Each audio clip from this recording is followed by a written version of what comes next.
Right now we have a blockade. They're doing no business. I didn't like seeing boats come out. President Donald Trump said the military blockade of all Iranian ports on the Persian Gulf and Gulf of Oman has begun Monday. The U.S. military said it would still allow the ships to travel between non-Iranian ports to pass through the Strait of Hormuz.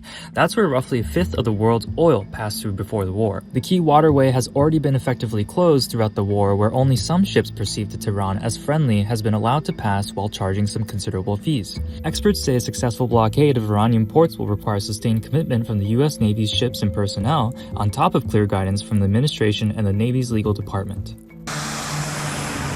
The biggest challenge, they say, will be how they will plan to enforce the enormous amount of ships that pass through the strait. A lot depends on the early days of the blockade, how many vessels the Americans can seize, how much they can convince vessels attempting to slip through a cordon that they're likely to be seized. But in all likelihood, I'd say it will prove difficult for the US to enforce.